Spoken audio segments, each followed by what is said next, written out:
नमस्कार दोस्तों इस बार बहुत ज़्यादा बारिश होने की वजह से मैंने जो अपने टेरेस पर कंटोला के प्लांट्स ग्रो किए थे, जिसका मैंने एक वीडियो भी बनाया था, उनमें से 40% जितने ही कंटोला के प्लांट्स सर्वाइव किए थे। और बाज़ार में भी आपको इस बार कंटोला के जो फ्रूट्स हैं वो बहुत ही कम मिल रहे हैं। यही एक रीज़न है कि इस बार बहुत ज़्यादा बारिश हुई है। कोरोना की महामारी की वजह से कंटोला के सीड्स भी बहुत कम मिल रहे हैं, तो मैंने क्या किया, कुछ कंटोला को मैंने यूज़ कर लिया और 2 से 3 ऐसे कंटोला के जो फल है इसे मैंने ऐसे ही छोड़ दिया। तो कुछ समय बाद ये येलो कलर के हो गए हैं। दोस्तों, अगर आपके पास कंटोला का प्लांट ना हो और आपको अगर बाज़ार में कहीं ऐसा येलो कलर का कंटोला दिख जाए तो आप इसे बाय कर लीजिए। आपको फिर क्या करना है, इस कंटोला को कुछ हल्के से प्रेस करना है, येलो कलर के कंटोला को, तो आपको अंदर ऐसे रेड कलर के सीड्स दिखेंगे। एक कंटोला के फल में से आपको 10 से 15 ऐसे सीड्स मिल जाएंगे। अगर कंटोला का जो फल है वो बड़ा हो तो आपको क्या करना है, इस कंटोला के सीड्स को किसी भी शेड एरिया में निकाल लेना है और रख देना है। कुछ समय बाद उसकी जो ऊपर की जो सतह होती है वो ड्राई हो जाएगी और फिर आप कंटोला को जो सीड्स है इसे कलेक्ट कर सकते हैं। तो मैंने इस कंटोला के फल में से सीड्स निकाल लिए हैं और शेड में रख दिया है।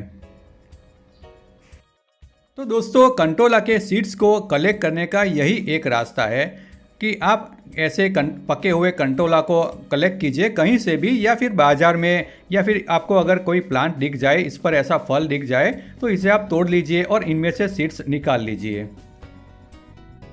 कंटोला को अगर हम बेल पर से नहीं तोड़ेंगे तो ये इसकी बेल पर ही कुछ इस तरह से पक जाते हैं और इनके जो सीड्स हैं वो ड्राई होकर नीचे गिर जाते हैं और बारिश के मौसम में इनमें से अपने आप ही नए कंटोला के प्लांट्स निकल आते हैं और हमें ढेर सारे कंटोला नेचर में ऐसे ही अवेलेबल होते हैं। तो दोस्तों, अगर आपको सीड्स चाहिए तो बाज़ार में से आप पका हुआ कंटोला ले आइए और इसमें से सीड्स निकालकर कुछ दिनों तक शेड में रखिए और बाद में ऐसी कोई जिप पाउच जो कि एयर टाइट हो इसमें रख दीजिए और अगले साल जब भी बारिश हो आप इसको यूज़ कर सकते हैं और इनमें से आप ढेर सारे नए कंटोला के प्लांट्स ग्रो कर सकते हैं। दोस्तों, मैंने कंटोला के सीड्स को लगाए 4 से 5 महीने हो गए हैं, तो अब इसमें फल तो नहीं आएंगे, तो मैं इनको कुछ इस तरह से निकाल लूँगा। तो मुझे 4 से 5 महीने में ही कंटोला के नए ट्यूबर्स मिल गए हैं। तो मैं इस ट्यूबर्स को ऐसे ही इसी मिट्टी में रहने दूंगा अगले साल तक, और अगली साल जैसे ही बारिश गिरेगी तो मुझे इन ट्यूबर्स में से नए कंटोला के प्लांट्स मिल जाएंगे। तो दोस्तों, सिर्फ 4 से 5 महीने में ही आप सीड्स में से ट्यूबर को ग्रो कर सकते हैं और सालों साल इन ट्यूबर्स में से आप कंटोला के प्लांट्स को ले सकते हैं। तो ये भी एक सही तरीका है कंटोला के ट्यूबर्स को ग्रो करने का।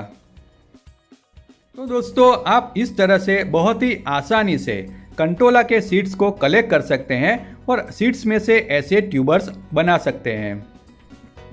और ये जो ट्यूबर्स हैं वो हर साल बढ़ता ही जाएगा और इनमें से ज़्यादा प्लांट निकलते ही रहेंगे। तो आप सालों साल तक इस ट्यूबर को यूज़ कर सकते हैं। Thanks for watching, bye.